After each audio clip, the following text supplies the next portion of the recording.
The eighth day of Chinese New Year, 古日, 谢八, Grain Day, birthday of the millet, eve of the Jade Emperor's birthday. What is the eighth day of Chinese New Year called? Let's dive in.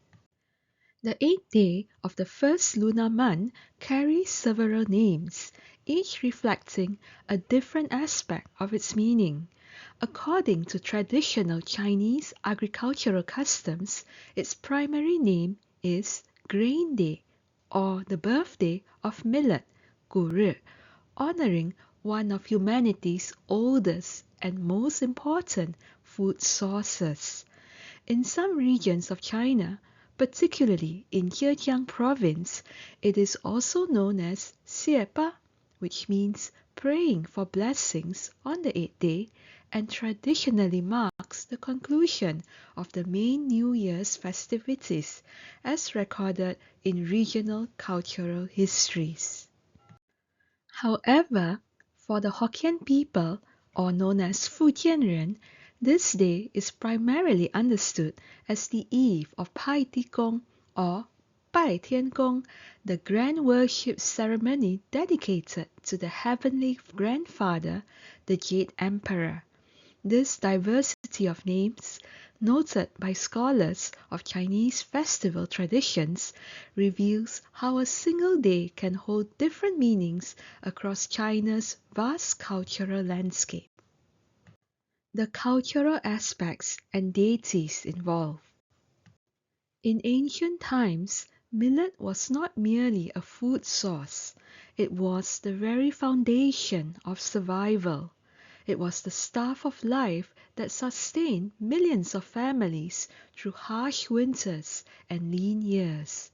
According to Chinese agricultural folklore, ancestors understood that their lives depended entirely on the success of the harvest. So they designated the eighth day as millet's birthday to express gratitude for this precious grain.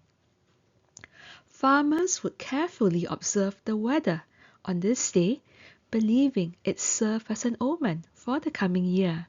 A bright, clear, sunny day promised a bountiful harvest, while cloudy skies or rain forewarned of poor crop yields and potential hardship. This practice, recorded in traditional farming almanacs, reflects the profound connection between the Chinese people and the land that has nourished them for over 5,000 years. To understand the significance of the eighth day, we must first understand why the number 8 holds such an exalted place in Chinese culture. According to linguistic scholars, the primary reason is phonetic. The pronunciation of pa sounds nearly identical to the word fa, which means to prosper, to become wealthy, or to flourish. Pa means 8. This connection is especially strong in Cantonese, where pat closely resembles fat, the word for prosperity.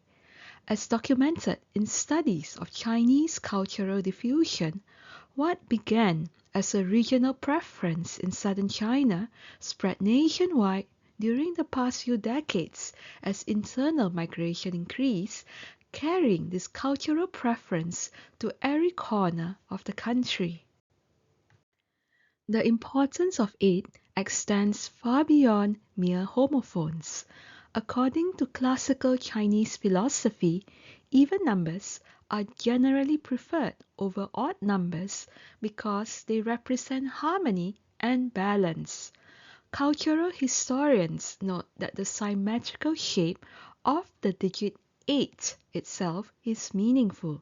It represents an endless cycle, a constant flow of energy, balance, and infinity.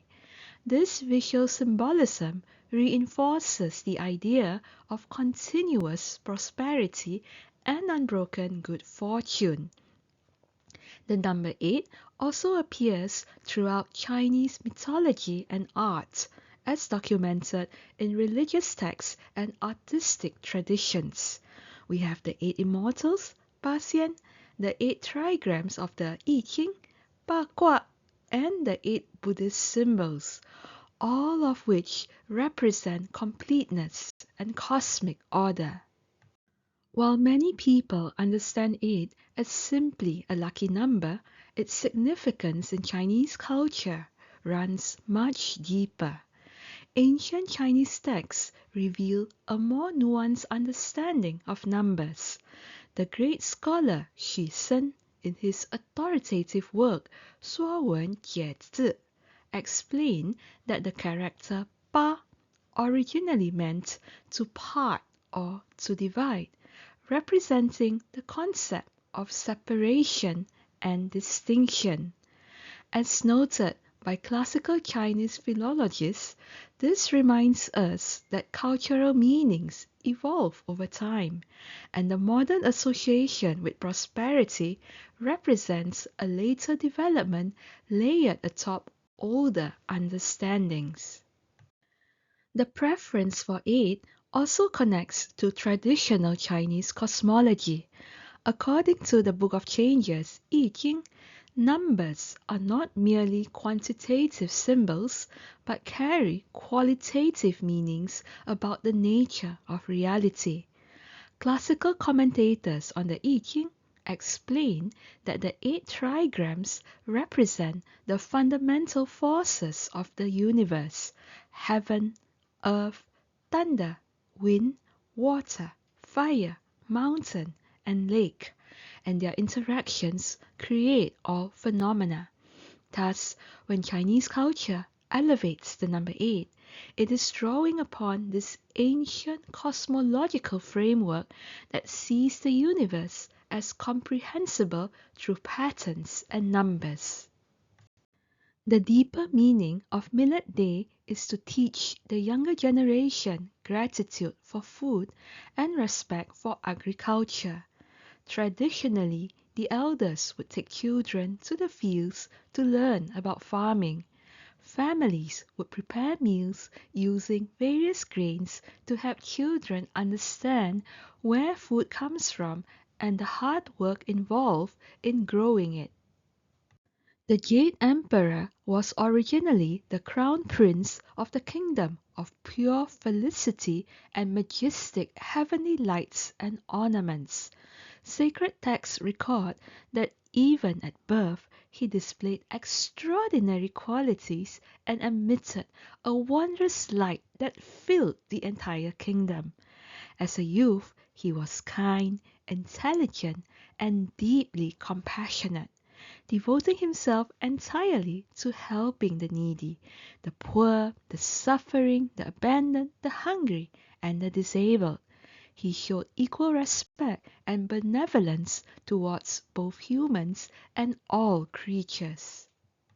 After his father's death, the prince ascended the throne and ruled with such wisdom and benevolence that everyone in his kingdom found peace and contentment. Yet, he felt called to a higher purpose.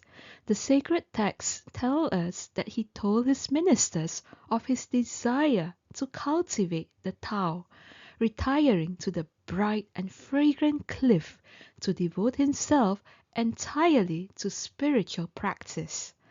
What followed was an unimaginably long journey of cultivation. First 1,750 eons, each eon lasting 129,600 years, through which he attained golden immortality. Then followed another 100 million years of cultivation before he finally became the Jade Emperor. According to Taoist reckoning, this spans a total of approximately 327 million years of spiritual development before he assumed his position as ruler of heaven. Another version of his origin tells of a king named Jingde Wang and his queen Bao Yue Guang. who were virtuous rulers, beloved by their people.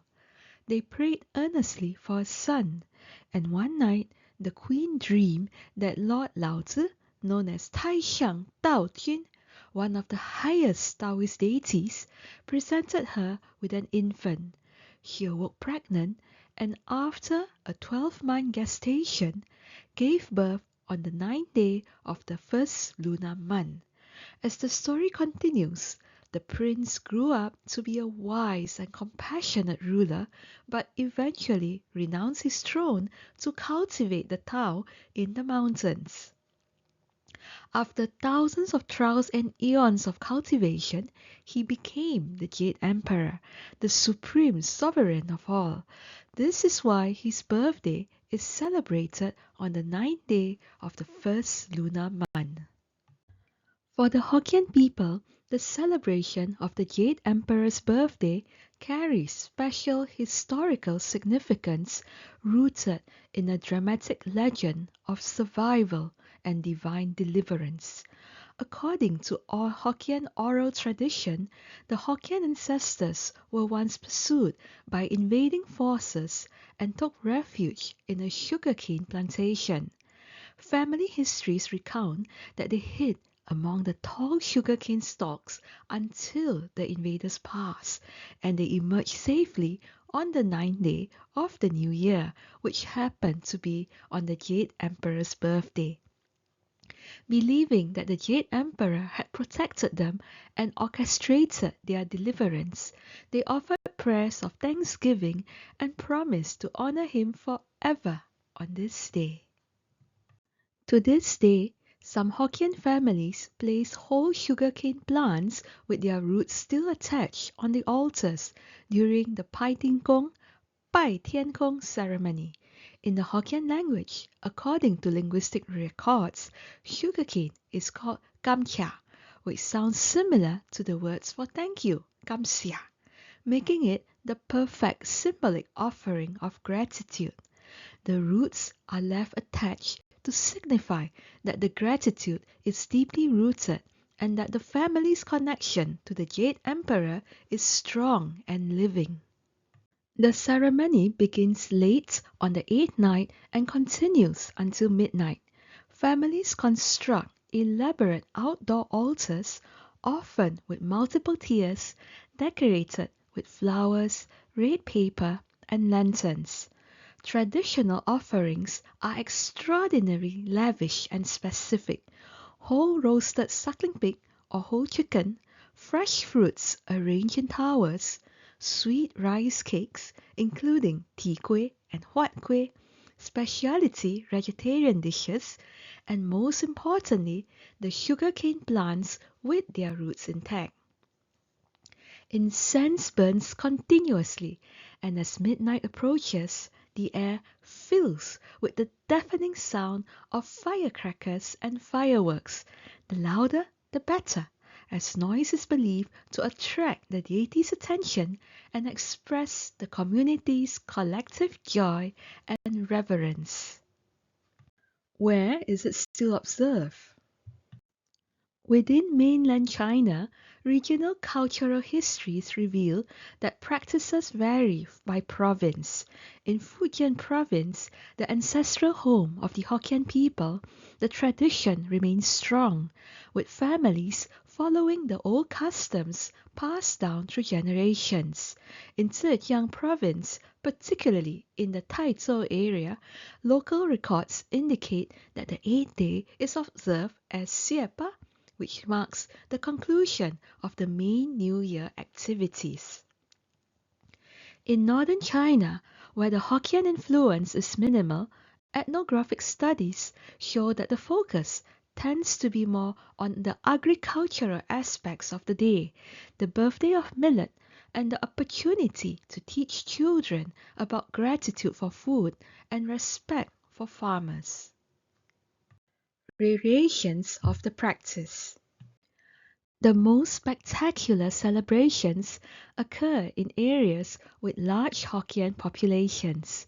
In Malaysia, Particularly in Penang, cultural researchers have noted that the Pai Tin Gong celebration is arguably the most important event of the entire New Year period, eclipsing even New Year's Day itself in skill and enthusiasm. Entire neighborhoods participate, with streets closed for massive outdoor feasts and firework displays that last for hours. In Singapore, according to local religious records, the Hokkien community gathers at temples like the Tian Hock Keng Temple, Tian Fu Gong, one of the oldest and most important Hokkien temples in the country, for elaborate ceremonies. In Taiwan, the celebration is also widely observed, with major temples holding special rituals and families setting up home altars. Chinese culture is not monolithic, but rather a rich tapestry of regional traditions, each adding its unique colors and patterns to the whole. Whether one is honoring millet in a northern village, praying with sugarcane in a Penang street, or offering incense at a Singapore temple, the underlying values are the same, which are gratitude, reverence, and hope for blessings in the year ahead. From the earth that feeds us to the heaven that watches over us, the 8th day connects us to both realms and reminds us of our place in the great cosmos. May your own year be as bountiful as a sunny millet day and as blessed as the Jade Emperor's own celebration.